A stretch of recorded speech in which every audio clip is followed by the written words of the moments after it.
अब ये basic NCERTs और स्टैंडर्ड बुक के बेसिस पे आप इस क्वेश्चन की डिमांड को आइडेंटिफाई नहीं कर पाओगे। यानी कि जो आप यहाँ पढ़ रहे हो और जो क्वेश्चन में यहाँ आ रहा है, इसके बीच में एक बड़ा गैप है। और जो एस्पिरेंट इस गैप को क्लोज करते जाते हैं थ्रू आउट द प्रिपरेशन, वो जाके लास्ट में अपना नेम और रैंक लिस्ट में ला पाते हैं। अगर आप देखोगे तो स्टूडेंट ने यहाँ मैसेज पे लिखा भी है कि सर जब जैसे क्वेश्चन देखा तो आई वाज क्लूलेस, समझ नहीं आया क्या करूं। This is what copy of rankers look like. So mains के लिए कंटेंट कैसे प्रिपेयर करें थ्रू द रिवर्स इंजीनियरिंग, वो हम सीखेंगे आज। अगर question moderate to tough level का आ जाए तो क्वेश्चन को एनालाइज ही नहीं कर पाते। 3 ऐसी थीम्स हैं जो यूपीएससी की अति प्रिय: energy, natural resources and water management. समझते हैं कि जब भी आपको एक स्टेटमेंट के साथ कमेंट लिख के क्वेश्चन आ जाए, या डिस्कस लिख के क्वेश्चन आ जाए, या इल्यूसिडिएट लिख के क्वेश्चन आ जाए, आपको क्या करना होता है। So let's start the webinar.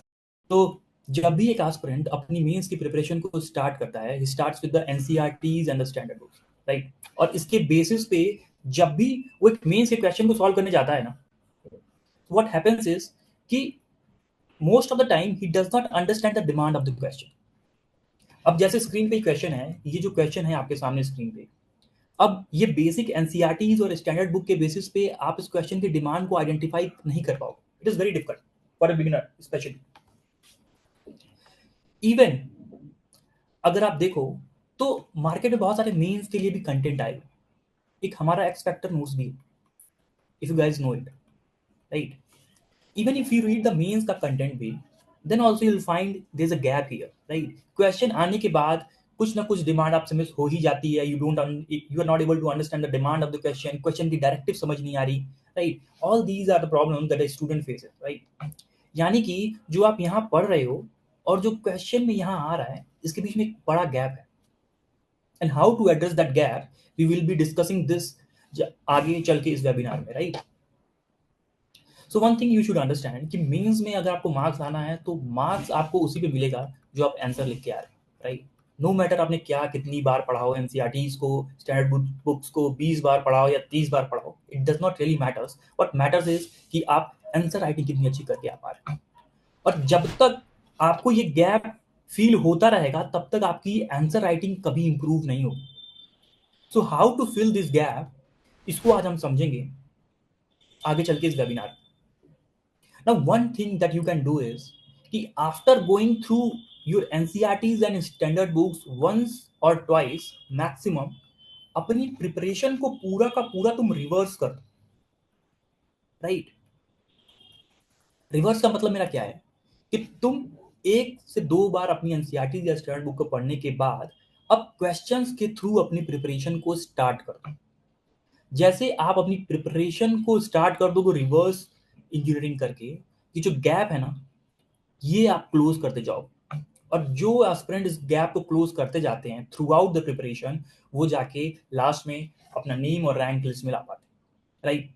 सो इसको हम बहुत अच्छे से समझने वाले हैं और आगे बढ़ते हैं। तो आगे बढ़ने से पहले मैंने क्या किया इस वेबिनार को बनाने से पहले कि I just took one question of our full length test, जो कि अभी हम 2024 के एस्पिरेंट्स को फुल लेंथ टेस्ट में जो क्वेश्चन दे रहे हैं उसमें से एक क्वेश्चन उठाया और बहुत सारे हमारे 2025 के जो बिगनर एस्पिरेंट्स हैं उनको भेज दिया कि सॉल्व करने के लिए।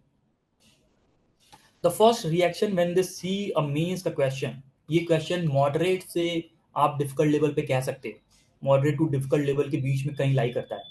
The first reaction a beginner aspirant का जो होता है ना, वो होता है स्केप कर जाना, कि क्वेश्चन देखा और समझ नहीं आया, छोड़ो हटाते हैं पढ़ते हैं, right. This is what the reaction of a student is. अगर आप देखोगे तो स्टूडेंट ने यहाँ मैसेज पे लिखा भी है कि सर जब जैसे क्वेश्चन देखा तो आई वाज क्लूलेस, समझ नहीं आया क्या करूं, राइट। और एक परफेक्ट आंसर लिखना वो चाह रही थी but she could not, because question की डिमांड ही नहीं समझ में आई, राइट, कि क्वेश्चन है क्या। So I send this question to almost 5-10 people, जिसमें से कुछ बिगनर थे, राइट, कुछ अपने वेटरन भी थे जो कि 1-2 बार मेंस दे चुके हैं, और हमारे रैंकर्स भी हैं जो मेंस एग्जाम लिख रहे हैं 2024 में। There are some people who are rankers also, जो रैंक इंप्रूवमेंट के लिए लिख रहे हैं एग्जाम इस साल। सो तीनों को जो मैंने क्वेश्चन भेजा, इन तीनों एस्पिरेंट्स को, इन तीनों कैटेगरीज के एस्पिरेंट को जो मैंने क्वेश्चन भेजा, सो लेट्स सी कि उनका आंसर राइटिंग कैसा है और कितना गैप है उनके आंसर लिखने में, राइट। इसको समझते हैं। सो उसको समझने से पहले लेट्स सी कि क्वेश्चन कह क्या रहा है। थोड़ा पहले इस क्वेश्चन का बैकग्राउंड समझ लें क्या कह रहा है, and then will go on to see the copies of those aspirants और उनके बीच में गैप क्या है and how we can achieve and reduce that gap, that is we'll be learning in this webinar, right? तो अगर आप question को पढ़ोगे तो क्वेश्चन लिखा हुआ है, realising the potential benefits of India's demographic dividend hinges on effectively addressing the dual issues of unemployment and unemployability comment, right? Now student के साथ जो सबसे बड़ी जो एक प्रॉब्लम है कि कभी भी एक स्टेटमेंट बेस्ड क्वेश्चन किसी डायरेक्टिव के साथ आ जाए कमेंट लिख के, तो उनको समझ नहीं आता सर लिखें कैसे, इसको स्टार्ट कैसे करें। And I have always told students कि क्वेश्चन की थीम और डिमांड को हमेशा अगर तुम पकड़ के चलोगे तो तुम कभी भी नहीं भटकोगे क्वेश्चन की थीम और डिमांड को पकड़ने में, राइट? अगर if you know how to identify the theme and demand of the question, right? So अगर तुम देखो तो क्वेश्चन का जो थीम है वो डेमोग्राफिक डिविडेंड है। क्यों? क्योंकि क्वेश्चन जो है पूरा डेमोग्राफिक डिविडेंड पे बना है। This is the theme of the question, right? Question की डिमांड्स क्या है जरा देखते हैं।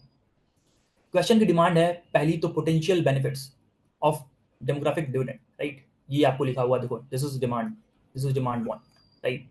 उसके बाद क्या कह रहा है अगर आप पढ़ोगे, hinges on effectively addressing the dual issues of unemployment and unemployability, यानी कि क्या, issues of unemployment and issues of unemployability, right? दोनों अलग अलग, राइट? एक साथ नहीं, दोनों अलग अलग। मैं इस एम्प्लॉयबिलिटी को बीटी लिख दे रहा हूं यहां पे ऐसे। अगर आप इशू बताते हो कभी भी, यू नीड टू अंडरस्टैंड कि आपको मेजर्स तो बताने पड़ेंगे, क्योंकि आप अपना आंसर इशूज के साथ खत्म नहीं कर सकते। You need to understand this, right? So you have to tell the measures to deal with the unemployment, right? और measures to deal with the what, unemployability, right? I am writing this, right? Unemployment but और unemployability, right? So एक छोटे से question में 4 demands हैं और 150 word में इस क्वेश्चन को लिखना है। Now how to write this? Now this is the challenge, right?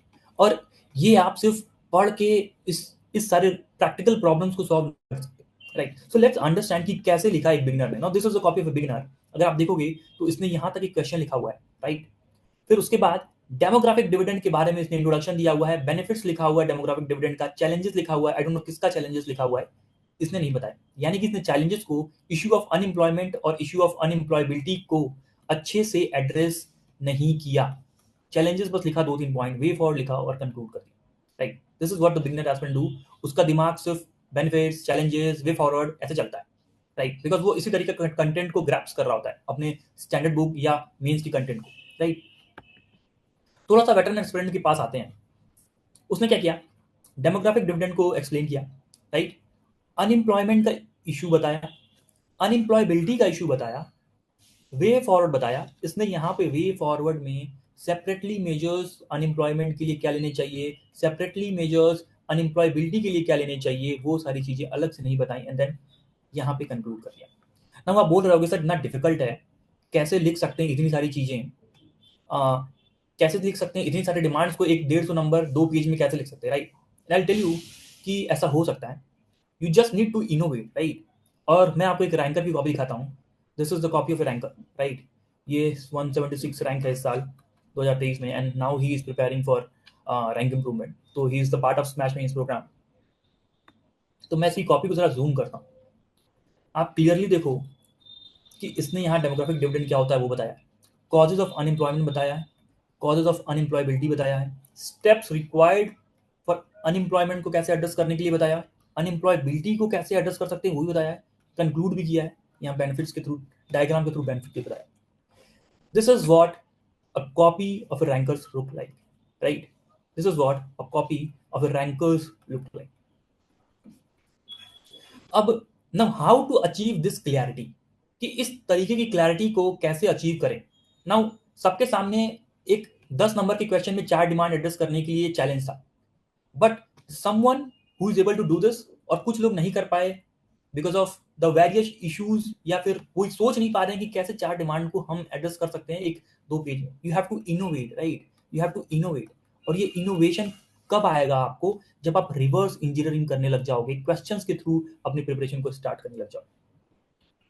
अगर सिर्फ और सिर्फ अगर आप नोट्स, बुक्स और क्या कहते हैं, मेंस के कंटेंट के बेसिस पे अगर आप प्रिपेयर कर रहे हो तो आपकी प्रिपरेशन हमेशा कुछ ऐसी दिखेगी। आई टेल यू,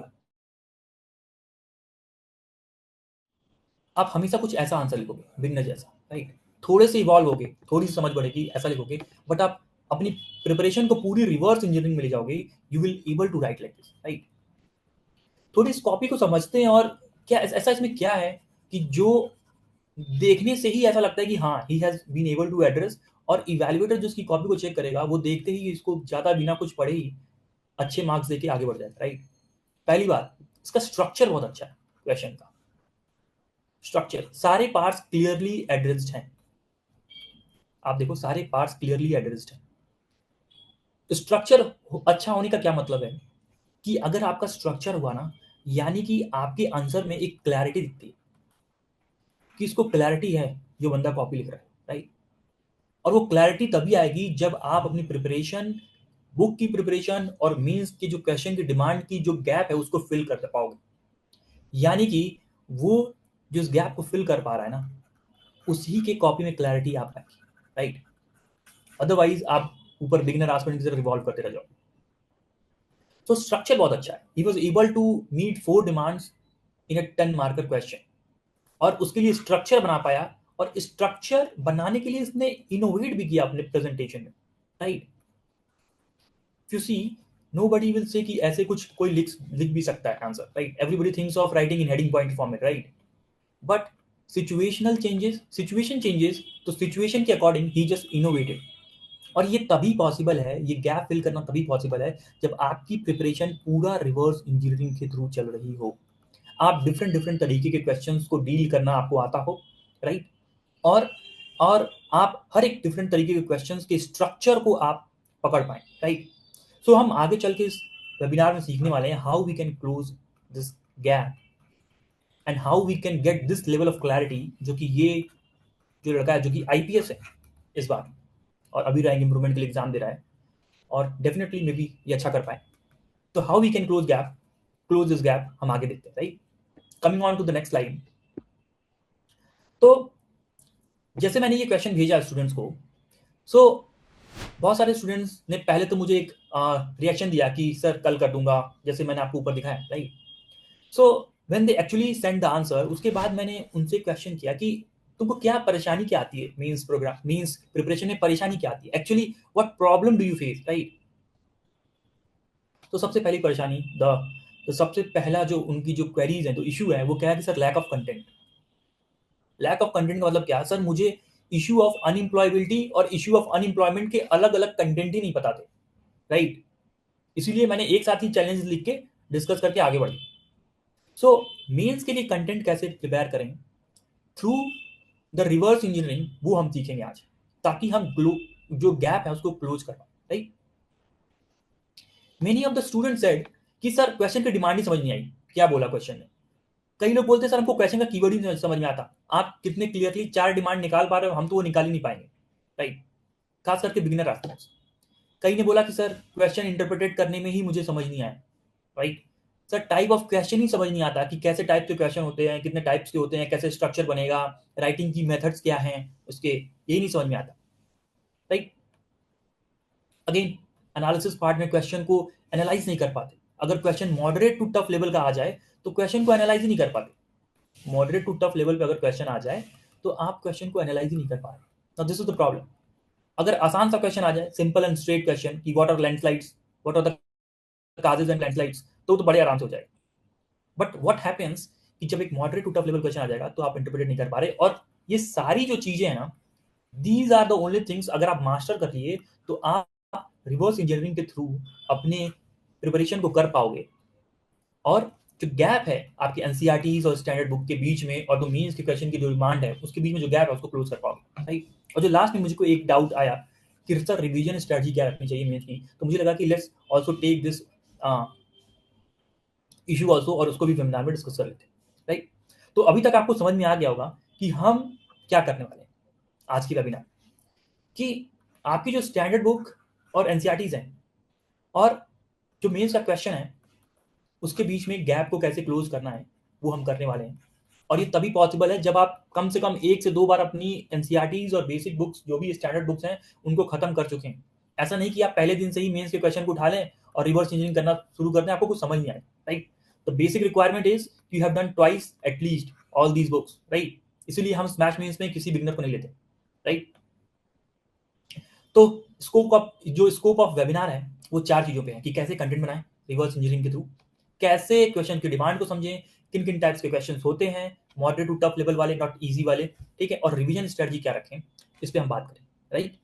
तो आगे चलते हैं, जो पहला पॉइंट है कि कंटेंट कैसे बनाएं उसको समझते हैं, right? So this is the first slide कि कंटेंट कैसे बना सकते हैं।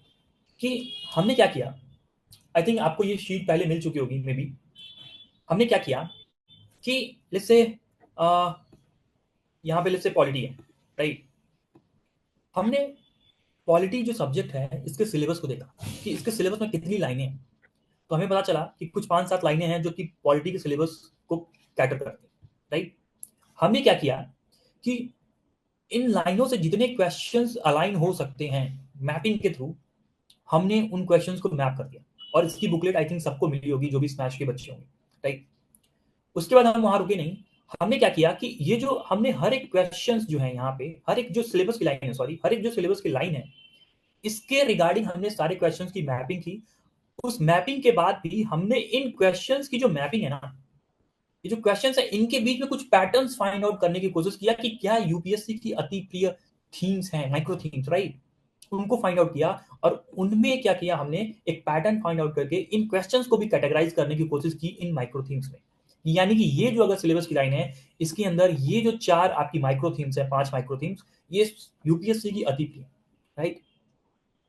यानी कि हमने मेंस के सिलेबस को उठाया, सिलेबस को पीवाईक्यूज के लेंस के थ्रू देखा, पीवाईक्यूज के बीच में पैटर्न्स देखने की कोशिश की, और पैटर्न्स को देखने के बाद हम इन माइक्रो थीम्स पे अराइव हुए, राइट? Getting a point? और इन्हीं एक माइक्रो थीम्स के बेस को लेके, फॉर एग्जांपल जैसे कि लेट मी सी कि मैंने कौन सी माइक्रो थीम उठाई है, वाटर मैनेजमेंट। ये है ज्योग्राफी से रिलेटेड, राइट? अगर आप देखेंगे तो जो ज्योग्राफी का जो सिलेबस है वो 5 लाइनों में, और जो ज्योग्राफी के जो सिलेबस की जो दूसरी लाइन है, डिस्ट्रीब्यूशन ऑफ की नेचुरल रिसोर्सेज, इसमें 3 ऐसी थीम्स हैं जो यूपीएससी की अति प्रिय, energy, natural resources and water management, right? तो इसको लेके समझते हैं, यहाँ पे आते हैं, इसको लेके समझते हैं, इस माइक्रो थीम को लेके समझते हैं कि अब हम कैसे मेंस का कंटेंट इस माइक्रो थीम पे बना सकते हैं, राइट? मैं फिर से रिपीट करता हूं जो समझ नहीं पाए, कि हमने सिलेबस उठाया, सिलेबस को पीवाईक्यूज के लेंस के थ्रू देखा, हम रिवर्स इंजीनियरिंग पूरी कर रहे हैं यहाँ पे, पीवाईक्यूज के लेंस के थ्रू देखा, पीवाईक्यूज को लेंस के थ्रू देखने के बाद हमने पीवाईक्यूज के बीच में पैटर्न फाइंड आउट करके कुछ कुछ माइक्रो थीम्स निकाली जो कि यूपीएससी की फेवरेट्स हैं, जहां पे आप अपना 70%, 30% टाइम देके 70% ऑफ द आउटपुट निकाल सकते हैं, राइट? माइक्रो थीम्स देखी, कई सारी जो माइक्रो थीम सिलेबस की हर एक लाइन से जुड़ी होती है। अब उस माइक्रो थीम को मैं यहाँ पे लेके आया हूँ, यहाँ पे, और इन माइक्रो थीम्स में क्या क्या टॉपिक्स हैं, अब इस माइक्रो थीम में क्या क्या टॉपिक हो सकते हैं, वो आपके मेंस के लिए काफी इंपॉर्टेंट है। Getting a point? पूरा रिवर्स इंजीनियरिंग चल रहा है। अगर आप देखो ये वाटर मैनेजमेंट है, अब वाटर मैनेजमेंट में एक टॉपिक देखो, तुमको फ्लड मिलेगा, दूसरा डॉट मिलेगा, ठीक है, फ्रेश वाटर रिसोर्सेज मिलेगा, वाटर ट्रीटीज मिलेंगी जैसे inter water treaties, right?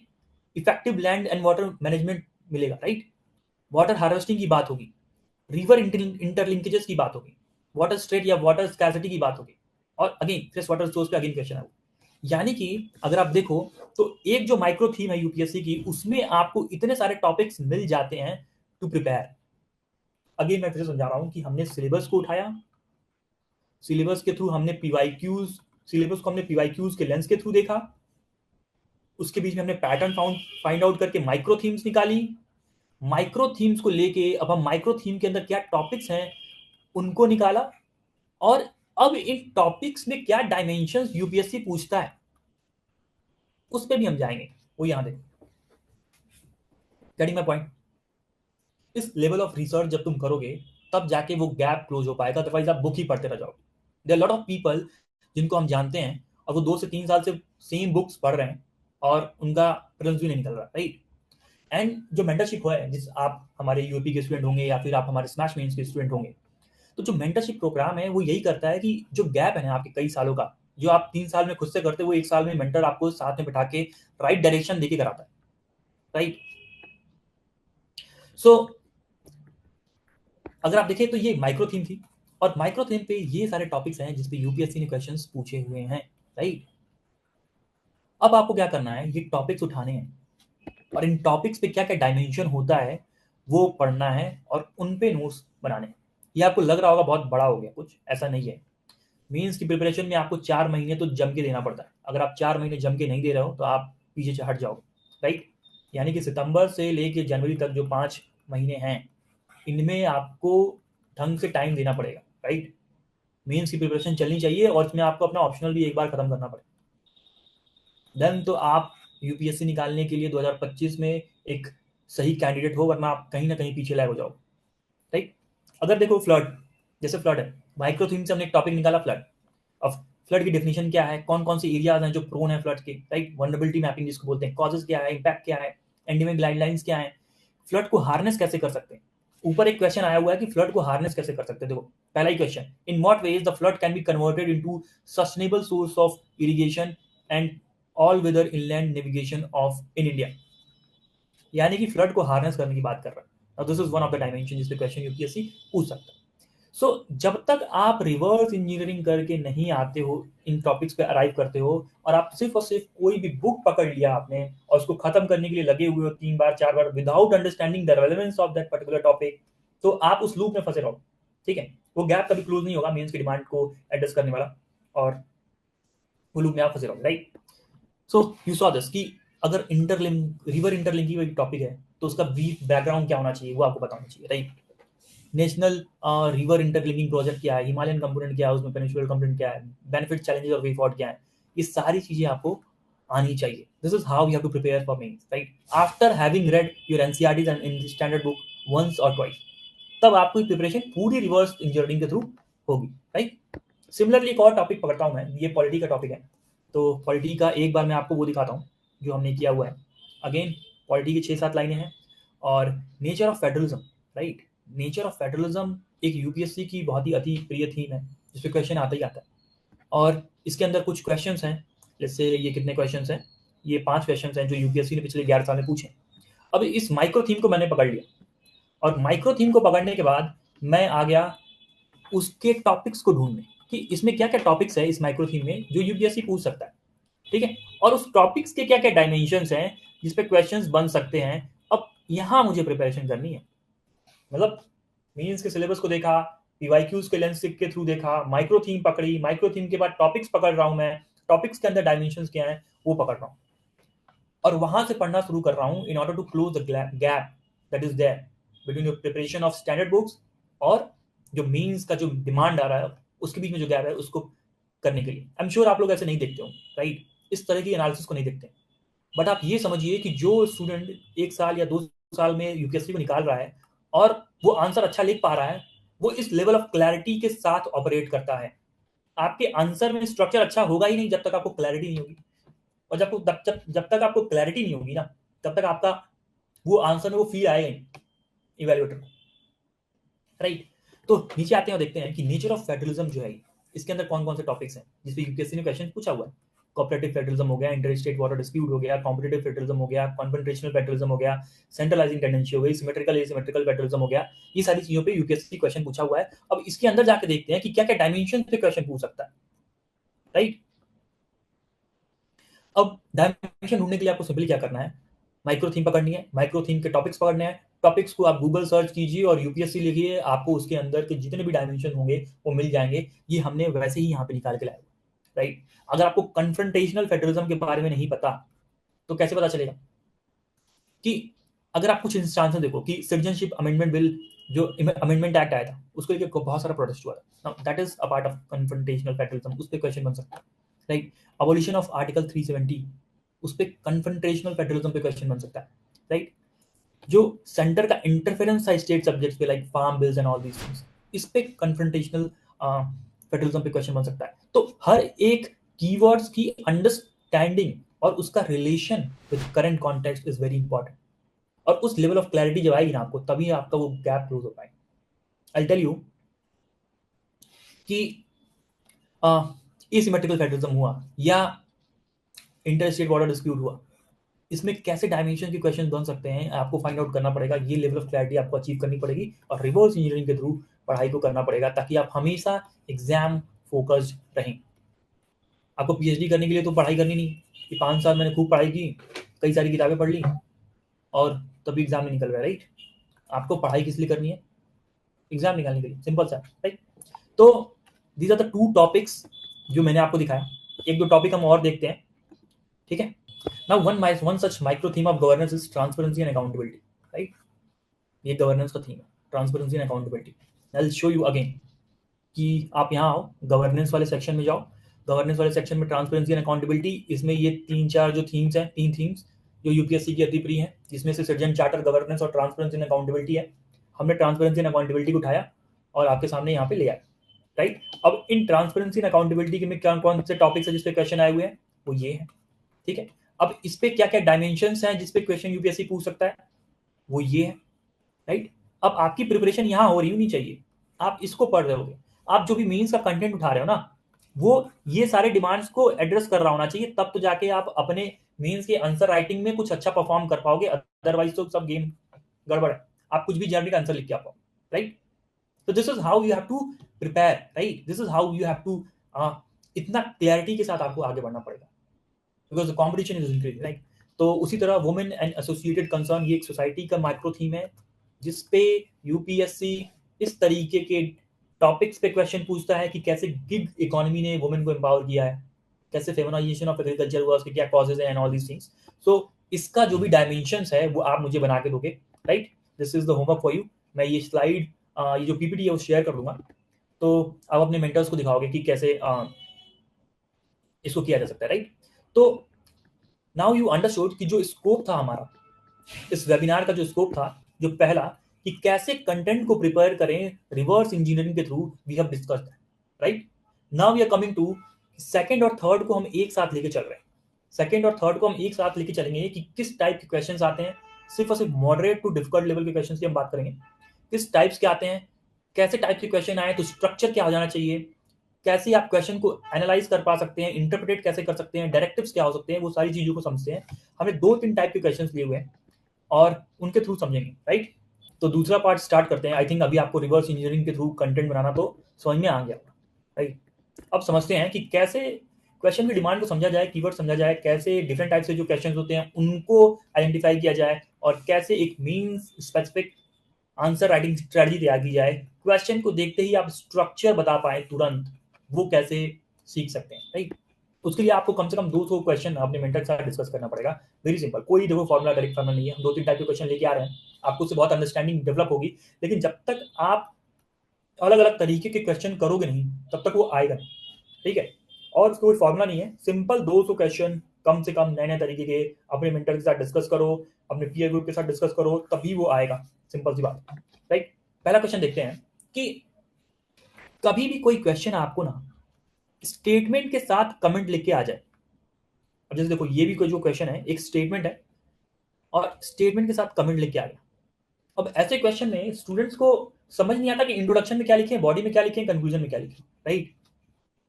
Again देखो, ये भी एक क्वेश्चन है और कमेंट लिख के आ गया। अब what to do in such type of question, in type of questions में डिमांड को कैसे आइडेंटिफाई करें, इंट्रोडक्शन में थीम को कैसे आइडेंटिफाई करें, ये सारी जो चीजें हैं इसको हम एड्रेस करेंगे, ठीक है।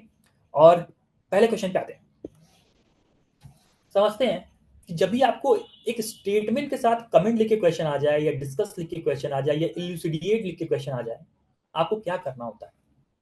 आपको स्टेटमेंट के अंदर, एक बार मैं मिटा दूं अपना, आपको स्टेटमेंट के अंदर जो डिफरेंट एनालिसिस पार्ट है ना, ठीक है, एनालिसिस पार्ट है, उसको फाइंड आउट करके डिमांड बनाना होता है। मैं फिर से रिपीट करूंगा, अभी समझ नहीं आया होगा, ठीक है।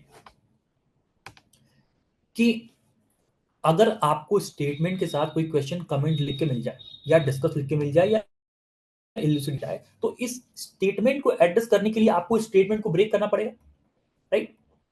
और आप इस स्टेटमेंट को ब्रेक करके अगर अलग अलग पार्ट्स में डिस्कस कर दो, तो यानी कि आप क्वेश्चन की पूरी डिमांड को डिस्कस कर दोगे। फॉर एग्जाम्पल, अगर मैं बोलता हूँ India is a great country, तो इंडिया ग्रेट कैसे है, डिफेंस वाइज क्या टॉप पे है, क्या इकोनॉमिक वाइज टॉप पे है, क्या कल्चरल वाइज टॉप पे है, तो अगर आप अपने बड़े क्वेश्चंस को छोटे छोटे पार्ट्स में ब्रेक करके अलग अलग पार्ट्स का आंसर दे दो, तो क्या होगा कि आपने उस क्वेश्चन के आंसर को कॉम्प्रिहेंसिवली एड्रेस कर दिया, राइट।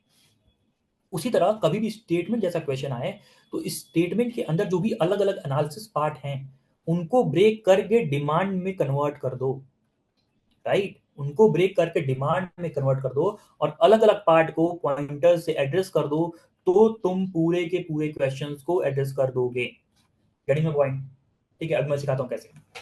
कि अगर क्वेश्चन पढ़ते हैं तो कोई भी क्वेश्चन को हमेशा इंट्रोडक्शन, बॉडी, कंक्लूजन के बजाय थीम और डिमांड अप्रोच के साथ देखा करो, ठीक है।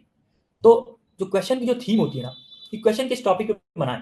अगर आप क्वेश्चन पढ़ो तो preventive detention reflects the tension between the state duty to protect and individual right to be free from arbitrary detention comment, ठीक है। यानी कि क्वेश्चन जो है प्रिवेंटिव डिटेंशन पे बना हुआ है। अगर मैं प्रिवेंटिव डिटेंशन को छुपा दूं यहाँ पे, तो क्या मुझे बता पाओ क्वेश्चन मेक सेंस करेगा? Reflect the tension between state duty, समझ नहीं आ रहा क्या बोल रहा है क्वेश्चन।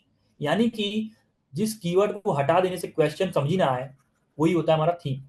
सिंपल तरीका पकड़ने का फॉर द बिगनर्स। अब धीरे धीरे जैसे आप थोड़े से वेटरन होते जाओगे, आपको तुरंत पता चल जाएगा। यानी कि प्रिवेंटिव डिटेंशन मेरा थीम है, जिसके बारे में मैं इंट्रोडक्शन में लिखूंगा, और डिमांड को मैं हमेशा कहाँ लिखता हूँ? बॉडी में लिखता हूँ, ठीक है। अब क्वेश्चन ये कर रहा है, क्वेश्चन को दो एनालिसिस पार्ट में ब्रेक करो क्योंकि 10 मार्क का क्वेश्चन, ठीक है। कि प्रिवेंटिव डिटेंशन जरूरी है, preemptive detention reflects state duty to protect, ठीक है। State duty to protect, state की ड्यूटी है प्रोटेक्ट करने की, इसलिए प्रिवेंटिव डिटेंशन जरूरी है। This is demand one. But जो प्रिवेंटिव डिटेंशन है आपका PD is against the individual right to be free from arbitrary detention, वो भी आपका एक दूसरा डिमांड होगा, राइट।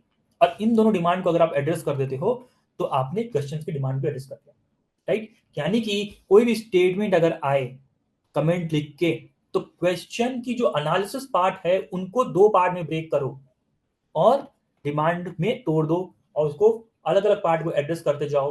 तो क्या होगा? आप पूरे क्वेश्चन को कॉम्प्रिहेंसिवली डिस्कस या एड्रेस कर पाओ, राइट। अगर समझे कि प्रिवेंटिव डिटेंशन क्यों जरूरी है स्टेट के लिए, क्योंकि स्टेट को नेशनल सिक्योरिटी को सेफगार्ड करना होता है, राइट। स्टेट को पब्लिक ऑर्डर को मेंटेन करना होता है, इसलिए वो प्रिवेंटिव डिटेंशन का यूज करता है, ठीक है। अब प्रिवेंटिव डिटेंशन क्यों इंडिविजुअल राइट के अगेंस्ट है, फ्री फ्रॉम आर्बिट्री डिटेंशन? क्योंकि ये वायलेशन ऑफ फंडामेंटल राइट्स करता है, आर्टिकल 19, आर्टिकल 20 का, आर्टिकल 21 का, राइट। तो इस तरीके से आपको पॉइंट्स लिखने थे। तो कभी भी ऐसा क्वेश्चन आए, यू नीड टू अंडरस्टैंड कि आपको एनालिसिस पार्ट में ही ब्रेक करना है, ठीक है। Let's come to the another question.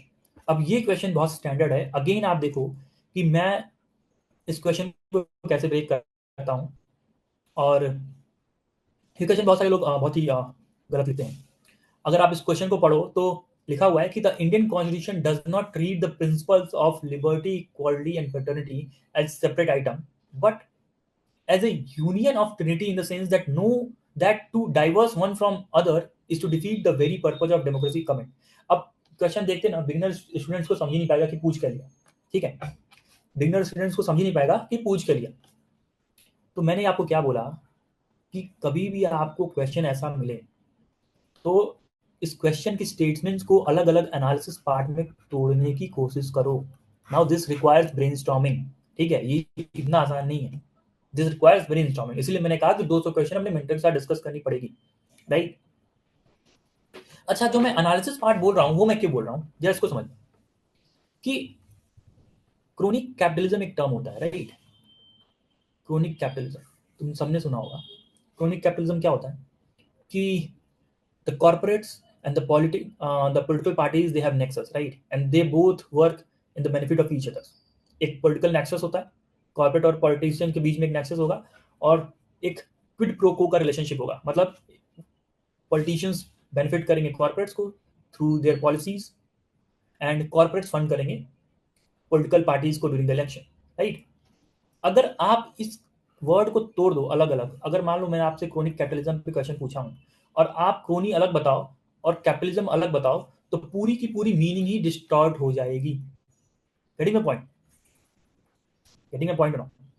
कि क्रोनी अलग बता रहे हो, कैपिटलिज्म अलग बता रहे हो, तो पूरी की पूरी मीनिंग ही डिस्टॉर्ट हो जाएगी। उसी तरह अगर आपने इस स्टेटमेंट को ब्रेक ऐसे कर दिया कि वो एनालिसिस पार्ट में नहीं ब्रेक हो रहा है, तो पूरी की पूरी जो आंसर होगी वही डिस्टॉर्ट हो जाएगी क्वेश्चन की डिमांड। तो यू हैव टू अंडरस्टैंड कि एनालिसिस पार्ट में ही ब्रेक करना है, राइट।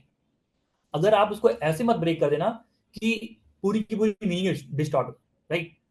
तो ये पहचानना भी टाइम के साथ ही आएगा। You have to discuss the question and with mentors, ठीक है।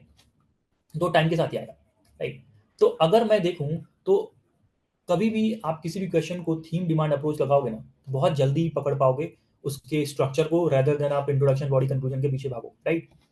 अब theme of the question is liberty equality fraternity, right. कोई कह सकता है कि इंडियन कॉन्स्टिट्यूशन भी तो थीम है। ये भी कह सकता है कि सर हम इंडियन कॉन्स्टिट्यूशन के बारे में इंट्रोडक्शन में लिखना चाहते हैं। मैं कहूंगा नहीं लिखना। क्यों? क्योंकि Indian constitution, right, Indian constitution के अंदर क्या आता है? Liberty, equality and fraternity. जब आपसे यूपीएससी इंडियन कॉन्स्टिट्यूशन के अंदर जाके लिबर्टी, इक्वालिटी और फ्रेटर्निटी पे क्वेश्चन पूछ रहा है, तो आप ऊपर वाला इंट्रोडक्शन क्यों लिख रहे हो? आप प्रिसाइज होकर यहाँ पे बात करो ना, और यहाँ से अपने आंसर को नीचे से स्टार्ट करो। Getting my point? This is how we identify the theme when multiple keywords आपके साथ आपके आंसर में होते हैं। तो आपको देखना पड़ता है, थोड़ा सा चार्ट बनाना पड़ता है, माइंड मैपिंग करनी पड़ती है कि इंडियन कॉन्स्टिट्यूशन के बारे में लिखूं इंट्रोडक्शन में, या लिबर्टी, इक्वालिटी, फ्रेटर्निटी के बारे में लिखूं इंट्रोडक्शन में, right. Getting my point on? तो this is how you have to identify the theme, right. तो ये समझना जरूरी है, ठीक है। तो अब how to break this particular question into multiple analysis part, let's see this. तो थीम तो पता चल गई कि लिबर्टी, इक्वालिटी और फ्रेटर्निटी पे क्वेश्चन बना हुआ है। इंडियन कॉन्स्टिट्यूशन के अंदर जाके लिबर्टी, इक्वालिटी और फ्रेटर्निटी है, तो हमारा थीम वो होगा, ना कि इंडियन कॉन्स्टिट्यूशन, राइट। तो अगर आप देखो तो Indian constitution does not treat this particular thing as separate item. This is one part of the analysis, part of the demand. और अगर आप ट्रिनिटी में से किसी एक को भी डाइवर्स कर देते हो दूसरे से, तो क्या हो जाएगा? पर्पज ऑफ डेमोक्रेसी डिफीट हो जाएगी। This is the second part of the demand, right. अब इंडियन कॉन्स्टिट्यूशन अगर आप देखोगे तो लिबर्टी, इक्वालिटी, फ्रेटर्निटी को हर जगह साथ रखता है। फॉर एग्जाम्पल प्रियम्बल में भी साथ रखा हुआ है, फंडामेंटल ड्यूटीज में भी साथ रखा हुआ है, फंडामेंटल राइट्स में भी साथ रखा हुआ है, और डीपीएसपी में भी साथ रखा हुआ है, ठीक है। अभी एनालिसिस से आएगा, डायरेक्ट डायरेक्ट नहीं मिलेगा। प्रियम्बल में तो डायरेक्ट मिल जाएगा, बट बाकी जगह एनालिसिस से मिलेगा, राइट। That will discuss some other day, right. वो अभी आज के पर्पज में, ठीक है। और डिमांड टू क्या है कि अगर आप किसी एक को भी डाइवर्स कर देते हो, यानी कि इस डिमांड टू के अंदर तीन सेपरेट हेडिंग बनेगी, यानी कि liberty without equality and fraternity, equality without liberty and fraternity, right, और fraternity without equality and liberty. तीन हेडिंग्स बनेगी। इन तीनों के अंदर आप दो दो पॉइंट लिखोगे, तब जाके आपके आंसर का जो स्ट्रक्चर होगा वो बहुत क्लियर होगा। यानी कि हमने क्या किया? हमने क्वेश्चन को एनालिसिस पार्ट में तोड़ा, हमने थीम को आइडेंटिफाई किया, फिर हमने एनालिसिस पार्ट में तोड़ के डिमांड को आइडेंटिफाई किया, डिमांड के अंदर भी जाके हम स्ट्रक्चर ही बहुत अच्छा इसको कर रहे हैं, तब जाके हम लेवल ऑफ क्लैरिटी शो होगी आपके आंसर में, right. This is how you have to do, right. तो ये रिवर्स इंजीनियरिंग से आएगा। ये आप कोई भी कंटेंट बुक पढ़ जाओ, इस तरह से आप आइडेंटिफाई कर ही नहीं पाओ। It only comes when you attempt too much of questions, ठीक है। और कंटेंट भी अपना बना रहे हो कैसे? रिवर्स इंजीनियरिंग करके, राइट। आप देखो कि ये क्वेश्चन लिखा हुआ है एक बच्चे ने, ठीक है, और ये आंसर लिखा हुआ है एक बच्चे ने, सेम क्वेश्चन है। तो यहाँ पे इसने इंडियन कॉन्स्टिट्यूशन के बारे में बात की, ठीक है, कॉन्स्टिट्यूशन एंड ट्रिनिटी के बारे में बात की, और कुछ कुछ बात यहाँ पे कंसर्न बता रहा है, वे फॉर्ड बता रहा है, आई डोंट नो, पूरा स्ट्रक्चर ही गड़बड़ हो गया, right. This does not show level of clarity. जैसा मैंने आपको ऊपर समझाया, क्लैरिटी यहाँ नहीं आ रही उतनी आंसर देख के ही, हेडिंग्स ही पूरा प्रॉपर नहीं, राइट। इन्होंने मल्टीपल एनालिसिस पार्ट में तोड़ा ही नहीं है। यानी कि स्मैश में जो हम बात करते हैं ना, वो दो लेवल ऊपर ही चलता है, राइट। इसीलिए स्मैश में प्रोग्राम में आपको मिलेंगे हर साल रैंकर्स, जो कि हमारे रैंकर्स हमारे प्रोग्राम को ज्वाइन करते हैं रैंक इंप्रूवमेंट के, राइट, ठीक है। एक और क्वेश्चन देखते हैं, वो भी, ये भी जो क्वेश्चन है ये आपके लिए होमवर्क है, ठीक है। ये आप करना, मैं भी शेयर कर दूंगा, ठीक है। दूसरे टाइप के क्वेश्चन को देखते हैं कि अगर आपको स्टेटमेंट आ जाए और क्रिटिकली एग्जाम में लिख दे। पहले तो कमेंट लिखा था बस, पहले क्या लिखा था? बस कमेंट। अब दूसरे टाइप का क्वेश्चन आ जाए और क्रिटिकली एग्जाम में लिख दे, अब क्या करोगे? अगेन थीम को फाइंड करोगे, और मल्टीपल एनालिसिस पार्ट जो उस समय आप फाइंड करते थे, यहां वैसे नहीं चलेगा, राइट। यहां क्या होगा कि जब भी आपको एक स्टेटमेंट के साथ क्रिटिकली एग्जामिन लिख के क्वेश्चन आ जाता है ना, the whole statement becomes the demand two, and the antithesis of the whole statement become the demand two, right. The whole statement become the demand one, and the antithesis यानी कि challenges, limitation of the whole statements become the demand two, right. फिर उसके अंदर घुस के आप analysis part को break नहीं करो। Getting my point? Are you able to understand कि कीवर्ड का क्या मतलब है और कीवर्ड से कैसे डिमांड एकदम अलग हो जाती है, कीवर्ड चेंज होने से कैसे डिमांड में आइडेंटिफाई जो करने का तरीका है वो बिल्कुल अलग हो जाता है, राइट। जैसे अगर मैं आपको ये दूसरा वाला भी क्वेश्चन दिखाऊं कि दूसरा वाला क्वेश्चन भी सेम पैटर्न पे बना हुआ है कि there is a statement here, there is a statement here, right, और क्रिटिकल एग्जामिन लिखा हुआ है। यानी कि क्या, होम रूल लीग मूवमेंट क्या हो गया आपका थीम ऑफ द क्वेश्चन, जिसपे थीम बना, जिसपे क्वेश्चन बना है, राइट, जो आपकी इंट्रोडक्शन में जाएगा। The whole statement becomes the demand one, ठीक है, और क्रिटिकल एग्जाम लिखा है द एंटीथेसिस या द लिमिटेशन या the challenges of this whole statement become the demand two. और तब आप अपने कंक्लूजन, तब आप अपने आंसर को उसके बाद कंक्लूड कर दो। This is how that when the directive changes the demand of the question changes. Type 2 था, ठीक है। और एक तीसरे टाइप पे आते हैं, we will discussing three types here today. और मैंने इस टाइप के लिए लिया क्यों, क्योंकि अभी जो मेंस जो बच्चे दे रहे हैं ना उनको भी इनमें काफी प्रॉब्लम आ रही है, राइट। कि अगर क्वेश्चन, इसको ध्यान से समझना, कि अगर क्वेश्चन स्टेटमेंट के साथ यहाँ आए और स्टेटमेंट के बाद भी क्वेश्चन आगे कंटिन्यू कर रहा है, in the light of this assess the performance of gender busting in India. या यहाँ देखो कि अगर क्वेश्चन फिर से स्टेटमेंट के साथ आए और स्टेटमेंट के बाद भी वो कमेंट या क्रिटिकली इवैल्यूएट नहीं लिख रहा, उसके बाद भी कंटिन्यू कर रहा है, evaluate the effectiveness of social protection schemes in India. फिर से देखो नीचे वाले क्वेश्चन में, अगेन स्टेटमेंट के साथ आ रहा है क्वेश्चन, उसके बाद फिर क्वेश्चन कंटिन्यू कर रहा है कि स्टेट द ऑब्जेक्टिव और identify the factors of uneven progress across different sectors. तो ये क्वेश्चन 15 मार्कर में जनरली आता है, जनरली नहीं आता ही 15 मार्कर में है। और इस क्वेश्चन की स्ट्रक्चर क्या होना चाहिए जब इतना बड़ा क्वेश्चन आ जाए, राइट, कौन से पार्ट को कितना स्पेस देना है एड्रेस करने के लिए, वो समझना बहुत जरूरी है, राइट। तो अभी क्या करें, जब क्वेश्चन एक स्टेटमेंट के साथ आ जाए और उसके बाद भी क्वेश्चन कंटिन्यू कर रहा, राइट, क्वेश्चन उठाते हैं और देखते हैं, ठीक है। क्वेश्चन लिखा हुआ है कि gender equality is more than a goal in itself, it is a precondition for meeting the challenges of reducing poverty, promoting sustainable development and building good governance. In the light of this assess the performance of gender busting in India, ठीक है। तो जब भी ऐसा question आए आपके पास, पहली बात तो आप स्टेटमेंट को भूल जाओ कि क्या लिखा हुआ है, ठीक है, एक बार इसके लिए भूल जाओ, इसको एक बार छिपा दो, ठीक है। आगे क्वेश्चन पढ़ो कि in the light of this assess the performance of gender busting in India. Assess the performance का मतलब क्या होता है, ये जो डिमांड है ना, ये जो डायरेक्टिव है ना, असेस द परफॉर्मेंस, इसका मतलब ये होता है कि आप पहले तो मुझे परफॉर्मेंस बताइए, अचीवमेंट्स, ठीक है, अचीवमेंट्स बताइए। एसेस द परफॉर्मेंस मतलब क्या है, पहले आप मुझे अचीवमेंट्स बताइए, फिर लिमिटेशंस जो रही हैं जेंडर बस्टिंग की वो बताइए, क्योंकि परफॉर्मेंस को आप एसेस कैसे करेंगे, पॉजिटिव नेगेटिव दोनों बात करनी पड़ेगी, अचीवमेंट्स लिमिटेशन दोनों बात करनी पड़ेगी, राइट। यानी कि दिस इज डिमांड 3, ठीक है। और जब आप लिमिटेशन बनाएंगे तो आप डायरेक्ट आंसर को कंक्लूड नहीं कर सकते, कंक्लूजन आपका वे फॉरवर्ड के साथ ही आएगा, ये बात याद रखना, वे फॉरवर्ड प्लस कंक्लूजन आएगा। कभी भी जब आपका लास्ट पार्ट लिमिटेशन हो जाए ना, बिना वे फॉरवर्ड के कंक्लूजन आ ही नहीं सकता, अगर आप लिख रहे हो तो नंबर कम मिलेगा, ठीक है।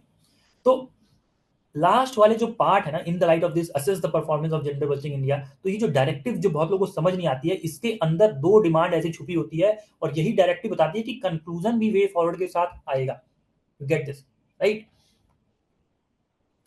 ठीक है। अब हम क्या करेंगे, ये समझने के बाद अब हम जाएंगे किस पे, क्वेश्चन की स्टेटमेंट को पढ़ें, ठीक है। क्वेश्चन की स्टेटमेंट पढ़ेंगे कि क्वेश्चन की स्टेटमेंट क्या थी। मैं अभी, आप बिगनर हो इसलिए ऐसे सिखा रहा हूँ कि स्टेटमेंट को एक बार छुपा दो, अदरवाइज जब आप थोड़े से इन सारे पैटर्न्स को सीख जाओगे ना, तो आपको छुपाने की जरूरत नहीं पड़ेगी, राइट। जो आपको स्टेटमेंट है ना, ये बात याद रखना, हमेशा आपको थीम देता है जो कि आप इंट्रोडक्शन में लिख पाओ, और आपको इम्प्लिसिट डिमांड देता है। इम्प्लिसिट डिमांड मतलब छुपी हुई डिमांड, मतलब UPSC plays you blind for certain thing, और आपको वो पकड़ के एड्रेस करना पड़ेगा, राइट। यानी कि आप पढ़ो क्वेश्चन तो gender equality is the theme of the question, जो कि आप इंट्रोडक्शन में लिखोगे, what is the gender equality, या जो भी उसकी डेफिनेशन है या रिलेटेड जो भी डेटा है वो लिखो, ठीक है। और इम्प्लिसिट डिमांड जो यहाँ पे है वो लिंकेजेस के साथ आ रहा है, कैसे कि जेंडर इक्वालिटी कैसे पॉवर्टी को रिड्यूस कर रहा है, जेंडर इक्वालिटी कैसे सस्टेनेबल डेवलपमेंट को प्रमोट कर रहा है, जेंडर इक्वालिटी कैसे गुड गवर्नेंस को देना, ठीक है। तो इतनी सारी डिमांड एक साथ आ रही है, तो इसके लिए कितना पेज प्रपोर्शन, कौन कौन से डिमांड को देना होगा, कैसे हम बाकी डिमांड्स को मीट करेंगे, वो जरा समझ लेते हैं, राइट। इसका स्ट्रक्चर पेज पे कैसे जाए। नाउ वी अंडरस्टूड कि डिमांड क्या है क्या नहीं है, अब इसका स्ट्रक्चर पेज पे कैसा दिखना चाहिए वो मैं बता देता हूँ। तो let's suppose you have been given 3 pages to meet the 50 marker questions का demand, right, to write a 50 marker question. ठीक है, आप क्वेश्चन की इतनी जगह क्या लेते हो, इंट्रो लिखने के लिए लेते हो। ठीक है, इंट्रोडक्शन लिखने के लिए लेते हो। ठीक है, आप जेंडर इक्वालिटी के बारे में लिखोगे। उसके बाद gender equality reducing poverty, gender equality reducing poverty RP, इसके लिए 1.2 पॉइंट। दूसरा gender equality promoting sustainable development SD, इसके लिए भी 1.2 point. Gender equality building good governance, building good governance, इसके लिए भी 1.2 पॉइंट, राइट। अब क्या है कि आपका जो इम्प्लिसिट डिमांड होना चाहिए ना, सेकेंड पेज का 25% से ज्यादा पेज स्पेस न ले, हेडिंग में पॉइंट। अब उसके बाद आप लिखोगे achievements of gender busting in India, इसके अंदर आप 3-4 पॉइंट डालोगे। ठीक है, उसके बाद अपना फिर आप लिखोगे यहाँ पे limitations of gender busting in India, फिर उसके लिए 3-4 पॉइंट डालोगे। फिर आप यहाँ पे अपना वे फॉरवर्ड लिखोगे। ठीक है, ऐसे करके 3-4-5 पॉइंट डाल सकते हो, तब आप यहाँ पे अपना आंसर कंक्लूड करो। This is the structure would be for this particular question, कि अगर 15 मार्कर में स्टेटमेंट के साथ भी आगे क्वेश्चन कंटिन्यू करता है तो आपको इम्प्लिसिट डिमांड की जो लिंकेजेस वाली जो पार्ट है वो सेकेंड पेज के 25% तक ही लिखना है। रेस्ट 75% आपका ये वाला जो एक्सप्लिसिट डिमांड्स जो है, जो मेजर डिमांड्स है क्वेश्चन की, उनको एड्रेस करने में लगाना। I'll show you the answer written by one of the student, right। ये मेंस दे रहा है, इसने क्या किया कि जेंडर इक्वालिटी एसडीजी 5 से रिलेट किया, जेंडर इक्वालिटी रिड्यूसिंग पॉवर्टी के बारे में 2 पॉइंट लिखा, जेंडर 3 पॉइंट लिखा, गुड गवर्नेंस के बारे में 3 पॉइंट लिखा, जेंडर सस्टेनेबल डेवलपमेंट के बारे में 2 पॉइंट लिखा और आंसर को एंड कर दिया। डू यू थिंक इसको नंबर मिलेंगे? क्योंकि जो सेकंड पार्ट था, जो कि मेजर पार्ट था क्वेश्चन का, कि assess the performance of gender busting India, वो तो पूरे क्वेश्चन में कहीं है ही नहीं। जो पार्ट पूरा यहां तक खत्म हो जाना चाहिए था, इन्होंने पूरा पेपर ले लिया यहां तक लिखने में, right. This is what you have to understand कि क्वेश्चन की टाइप के अकॉर्डिंग स्ट्रक्चर चेंज हो जाता है। ठीक है, अब ये देखो, ये दूसरा लड़का है जिसने इस पेपर को लिखा है। इसने यहाँ पे इंट्रोडक्शन लिखा, gender equality reducing poverty, gender equality promoting sustainable development, gender equality promoting good governance. ठीक है, जेंडर बस्टिंग का परफॉर्मेंस पॉजिटिव लिखा, निगेटिव लिखा, वे फॉरवर्ड नहीं लिखा है इसने, जो कि इसको लिखना चाहिए था, और कंक्लूड किया। तो देखते ही आपको पता चलेगा कि इसको ज्यादा मार्क्स मिलेंगे या इसको मिलेंगे। डेफिनेटली इसको मार्क्स ज्यादा मिलेंगे। तो आपको इस तरीके से बिफोर हैंड क्वेश्चन देखते ही स्ट्रक्चर पता चल जाना चाहिए, मुझे इस ऐसे ऐसे लिखना है, राइट। और अगर आपने कंटेंट भी रिवर्स इंजीनियरिंग करके बनाया ना, तो स्ट्रक्चर में जैसे ही कंटेंट डालोगे आपका आंसर बहुत ही इनरिच्ड निकलेगा, राइट, इनरिच्ड निकलेगा। And this is what we do in smash meme programme, by the way, right. जो भी बच्चे होंगे जिनसे मेरा पोस्ट या डिस्कशन हुआ होगा, they will be knowing this. ठीक है, उसी तरह दूसरा क्वेश्चन कि social protection is essential for inclusive growth, helping in reducing poverty, inequality, and promoting economic resilience. In this slide, evaluate the effectiveness of social protection schemes in India. ये question, ठीक है। Again अगर मैं आपको 3 page दे दूं इसको address करने के लिए, तो आप कैसे करोगे? आप क्या करोगे? पहले तो आप स्टेटमेंट को भूल जाओ, दूसरे वाले पार्ट को, the effectiveness of social protection schemes in India, यानी कि सोशल प्रोटेक्शन स्कीम्स जो हैं उनके पॉजिटिव्स क्या हैं, अचीवमेंट्स क्या हैं, उसके लिए 3-4 पॉइंट, उनके लिमिटेशंस क्या हैं, उसके लिए 4-5 पॉइंट आपको लिखना पड़ेगा। तो सिर्फ उसके लिए वे फॉरवर्ड आपको डालना पड़ेगा, क्योंकि आप लिमिटेशन से एंड नहीं कर सकते, और देन आपको यहाँ पे कंक्लूड करना पड़ेगा, राइट। उसके बाद जब आप स्टेटमेंट को देखोगे तो स्टेटमेंट आपको थीम देगी और क्या देगी, इम्प्लिसिट डिमांड देगी। ठीक है, अब इम्प्लिसिट डिमांड यहाँ पे लिंकेजेस के साथ आता है। तो आप इंट्रोडक्शन में social protection schemes, social protection क्या होता है उसके बारे में लिखोगे, you can coat the ILO। ठीक है, उसके बाद सोशल प्रोटेक्शन कैसे आपका पॉवर्टी को रिड्यूस करता है, दैट इज वन लिंकेजेस, उसके अंदर 2 पॉइंट डालोगे। सोशल प्रोटेक्शन कैसे आपका इनइक्वालिटी को कम करता है, वो डालोगे। ठीक है, और इकोनॉमिक रेजिलियंस कैसे बनाता है, वो यहाँ पे 1-2 पॉइंट में डालोगे। This is how you have to give, you have to meet the demands of the question, right? This is what the structure would be. ठीक है, समझ में आई बात? और इसी तरह एक और क्वेश्चन ये जो आपके लिए होमवर्क रहेगा, how to do this, right. मैं ये स्क्रीन मैं वीकली शेयर कर दूंगा आपके लिए, लेकिन मैं मोटा मोटा बता देता हूँ यहाँ पे आपको कि अगेन ये स्टेटमेंट है, उसके बाद ये कंटिन्यू कर रहा है। ठीक है, यहाँ पे असेस द परफॉर्मेंस करके नहीं लिखा हुआ है, मैं बता देता हूँ कि ये कैसे जाएगा। क्या लिखा हुआ है, state the objective of digital ram records modernisation programme, यानी कि ऑब्जेक्टिव बताओगे क्या था, ठीक है, ऑब्जेक्टिव बताओगे 3 4 5 पॉइंट। क्या फैक्टर्स फॉर अनइवन प्रोग्रेस है, मतलब वही चैलेंजेस, लेकिन आप हेडिंग डालोगे फैक्टर्स फॉर अनइवन प्रोग्रेस, ठीक है। उसके बाद आप वे फॉरवर्ड बताओगे, क्योंकि आप लास्ट पार्ट में चैलेंजेस बता रहे हो। इसके बाद आप यहाँ कंक्लूड करोगे।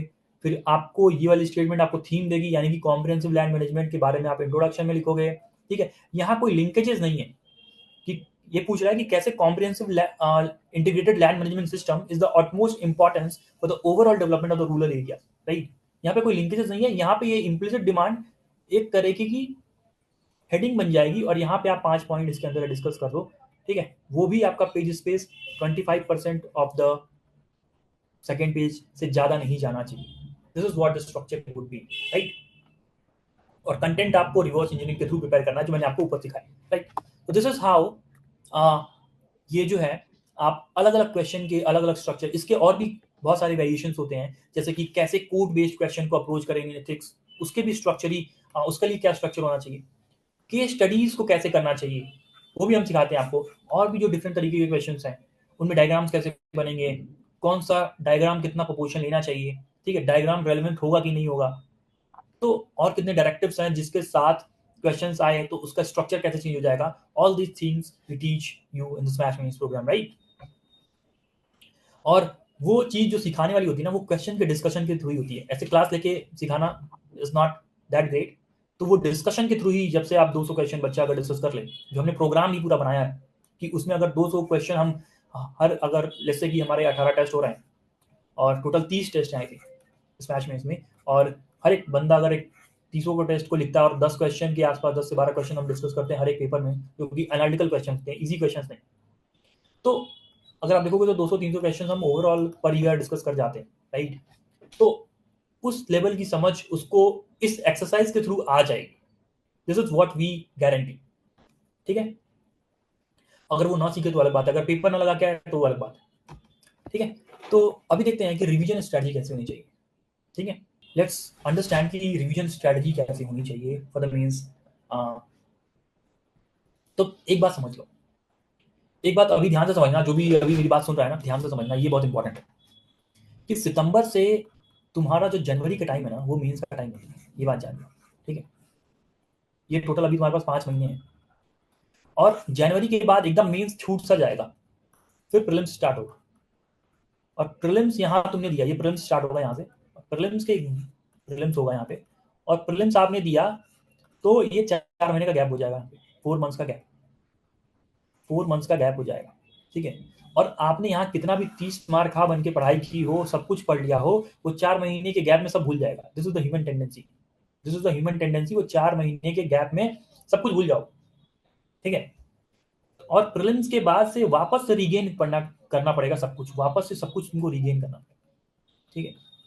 तो अगर तुमने रीगेन करना पड़ेगा, फिर से बोल रहा हूँ, ध्यान से सुनना, अगर जो भी मुझे सुन रहा है यहाँ पे अभी मौजूद है उसको ध्यान से सुनना कि सितंबर से लेकर जो जनवरी तक का टाइम है वो 5 महीने का टाइम है, और इस समय मीन्स की तगड़ी वाली प्रिपरेशन चलती है अलॉन्ग विद योर ऑप्शनल्स, ठीक है। और उसके बाद आप सब कुछ मेंस का छोड़ के प्रीलिम्स की तरफ भागोगे, 4 महीने के वो टाइम होता है, वहां पे गैप होगा, और प्रीलिम्स आप दोगे, प्रीलिम्स के जैसे बाद आओगे आप सब कुछ भूल चुके होगे, चाहे यहाँ पे कितना भी 30 मार खा होके पढ़ाई की हो। Getting my point. तो जो बंदा जो टॉपर बन रहा है ना, रैंकर, ये बात याद रखना, पहली बात तो उसकी स्ट्रेटजी सही है, ठीक है, पहली बात तो उसकी स्ट्रेटजी सही है। दूसरी बात, वो पढ़ते पढ़ते अपने लिए कुछ फ्रेमवर्क्स रेडी करके रखता है, फ्रेमवर्क्स, रिवीजन स्ट्रैटेजी में कुछ कुछ फ्रेमवर्क्स बना के रख सकता है वो, कि जिसके बेसिस पे वो जैसे ही ये 4 मंथ का गैप हो और वापस से अपनी मेंस की पढ़ाई को प्रीलिम्स क्लियर के बाद करने के बाद स्टार्ट करे, वो इन फ्रेमवर्क्स पे रिलाई करके तुरंत ये जो 4 महीने की चीज है ना, जो उसने 4 महीने में सीखा था, वो 1 महीने के अंदर सारा कुछ रिवाइज करके आंसर राइटिंग की तरफ अप्रोच करना शुरू करे। मे भी 1.5 महीना भी लग सकता है, ठीक है। तो अगर आप अपने लिए फ्रेमवर्क्स बनाते चल रहे हो, सही चीजों को कंसोलिडेट करते हुए चल रहे हो, तो प्रीलिम्स क्लियर करने के बाद 4 महीने के गैप के बाद आपको वो प्रॉब्लम नहीं आएगी जो बाकी लोगों को अभी आ रही है, जिनके साथ हम अभी डील कर रहे हैं, कि सर सब कुछ फैला हुआ है, समझ नहीं आ रहा तैयारी कैसे करें, और आप भी सेम सिचुएशन में चले जाओगे। इससे बढ़िया है कि आप अभी से कुछ कुछ रिवीजन स्ट्रैटेजी बनाओ, और रिवीजन स्ट्रैटेजी ऐसी होनी चाहिए, कुछ कुछ फ्रेमवर्क बेस्ड होनी चाहिए, ठीक है, वो हम देखेंगे कैसे होनी चाहिए। तो जिसके बेसिस पे आप क्विकली सारी चीज को रिवाइज करके, जो 4 महीने आप खत्म किया है आपने, 4 महीने 5 महीने जो आपने लगाया है, इसको क्विकली आप 1.5 महीने के अंदर, 1 महीने के अंदर रिवाइज करके आगे बढ़ पाओ। अदरवाइज सारी चीजें हौच पौच हो जाएंगी, आप रिकॉल नहीं कर पाओगे, आप अच्छा आंसर नहीं लिख पाओगे, आंसर इनरिच नहीं लिख पाओगे, बहुत सारी परेशानियां आती हैं, जो अभी हम देख रहे हैं अपने स्मैश में के स्टूडेंट्स के साथ, राइट। तो लेट्स सी कि रिवीजन स्ट्रैटेजी कैसी होनी चाहिए। ये आप सबको दिख रहा है, देखो।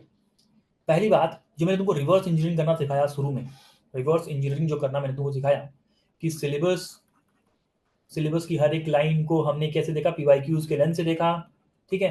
पीवाईक्यूज के लेंस के देखने हमने यूपीएससी की अति प्रिय माइक्रो थीम्स निकाली, ठीक है। अब उन माइक्रो थीम्स के हमने टॉपिक ढूंढे, अब टॉपिक के अंदर कैसे डायमेंशन पे क्वेश्चन आएगा हमने वो भी ढूंढा, और हमने यहाँ से पढ़ाई करना शुरू की, और हमने डायमेंशंस खत्म किए, टॉपिक्स खत्म किए, माइक्रो थीम्स खत्म की, पीवाईक्यूज खत्म किए, और सिलेबस खत्म किया, पूरा रिवर्स इंजीनियरिंग करके काम किया, राइट, ठीक है।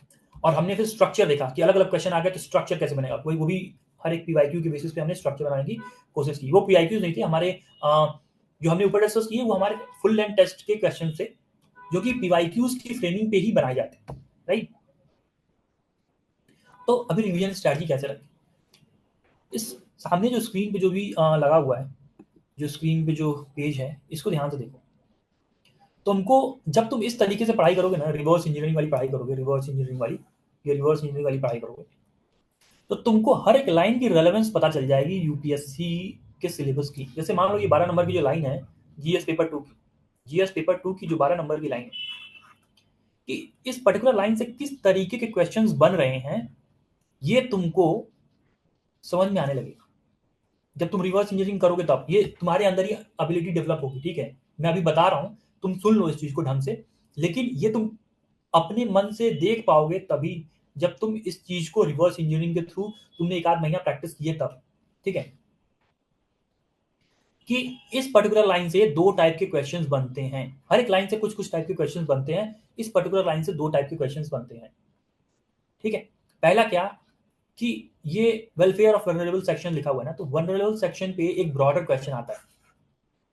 वनरेबल सेक्शन मतलब क्या, कि आपका चाइल्ड हो गया जो कि वनरेबल होता है, वुमेन हो गई, डिसेबल हो गया, ट्रांसजेंडर्स हो गए, ठीक है, और कौन हो गया, एस सी एस टीज हो गए जो मार्जिनलाइज सेक्शन में है, क्या हो रहा है, मार्जिनलाइज सेक्शंस में, ठीक है, ट्राइबल्स हो गए, एंड अदर, ठीक है।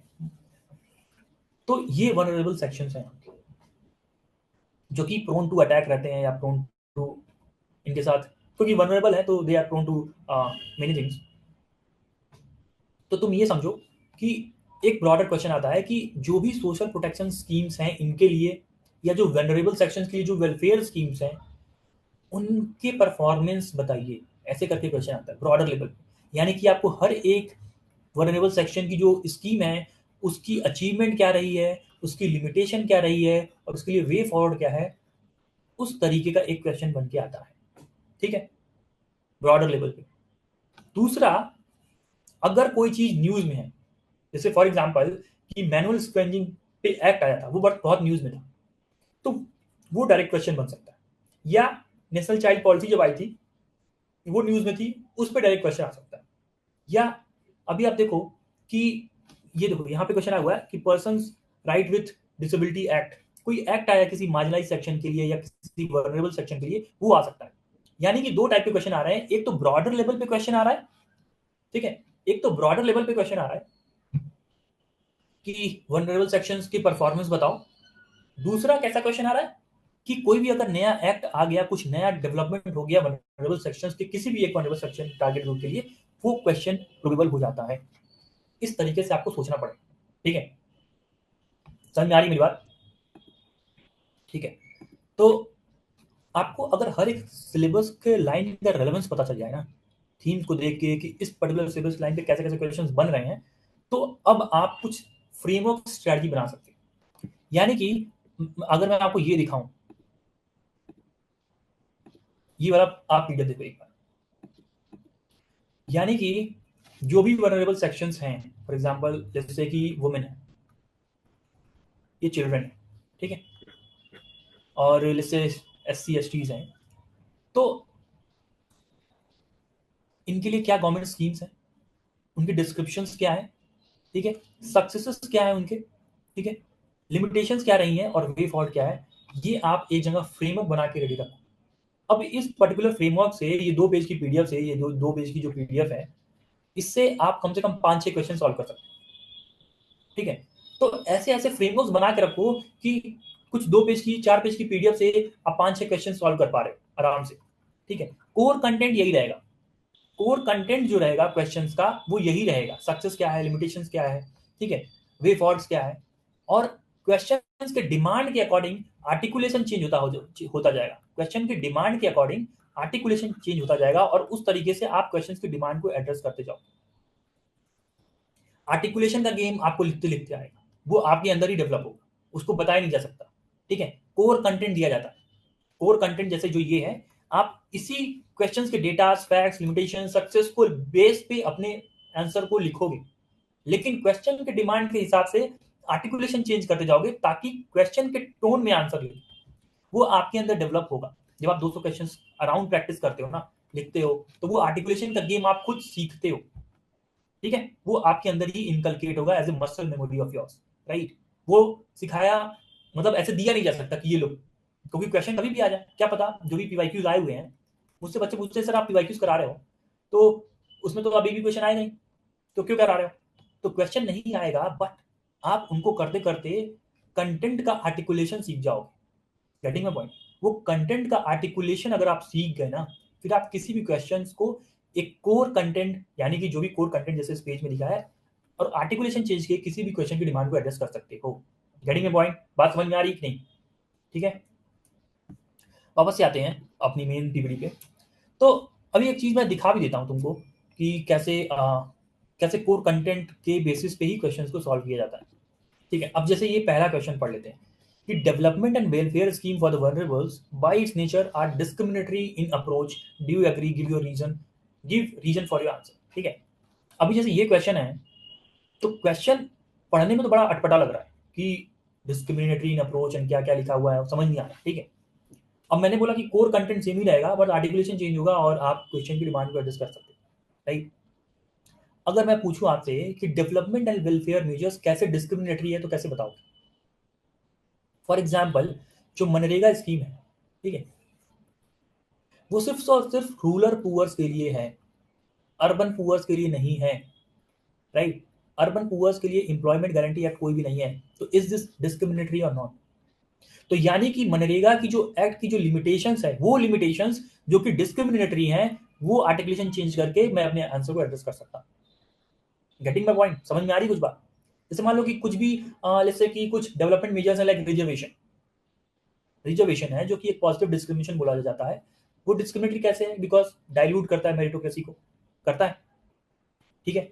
और डेवलपमेंट मेजर्स बताओ, जैसे कि मान लो कि जैसे पीएम डिवाइन आया हुआ है एक नॉर्थ ईस्ट में डेवलपमेंट के लिए, तो नॉर्थ ईस्ट में डेवलपमेंट के लिए पीएम डिवाइन आ रहा है, उसमें पैसा खर्च हो रहा है, छत्तीसगढ़ के बहुत सारे एरियाज, बिहार के बहुत सारे एरियाज अंडर डेवलप्ड हैं, तो ऐसा ज्योग्राफिकल डिस्पैरिटी क्यों हो रही है डेवलपमेंट मेजर्स में, सो दिस इज डिस्क्रिमिनेट। तो द थिंग इज कि कोर कंटेंट तुम्हारा सेम ही होने वाला है, राइट। आर्टिकुलेशन आना चाहिए, वो तुम कैसे सीखोगे, आंसर राइटिंग प्रैक्टिस से सीखोगे, उसका कोई और तोड़ है ही नहीं। जो बच्चा इस 3 महीनों में, जो अभी प्रीलिम्स और मेंस के बीच में है, सिर्फ और सिर्फ पढ़ाई कर रहा है, सिर्फ और सिर्फ पढ़ाई स्टडी कर रहा है, उसका गेम उससे कम होगा जो कि अभी तक 8 पेपर लगा चुका है, 8 FLTs दे चुका है, क्योंकि वो 8 FLTs देते देते बहुत कुछ सीख गया, स्ट्रक्चर सीख गया, आर्टिकुलेशन सीख गया, अलग अलग तरीके के क्वेश्चन देख लिया, और जो सोच रहा है कि नहीं मैं पढ़ ही रहा हूँ, मैं कंटेंट रिवाइज कर लूँ, मैं अपने कंटेंट को और अच्छा कर लूँ, उसको अभी तक ये गेम समझ ही नहीं आया। गेटिंग माय पॉइंट, ठीक है।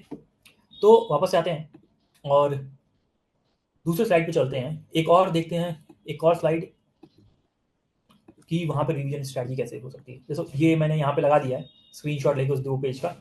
हाँ, ये एक और, जैसे ये एक सिलेबस की लाइन है, ठीक है, ह्यूमन वैल्यूज, अब इस पे अगर आप देखोगे ना तो इस पे भी दो तरीके के क्वेश्चन बनते हैं। ये एथिक्स का पेपर का, जीएस पेपर 4 का, ठीक है।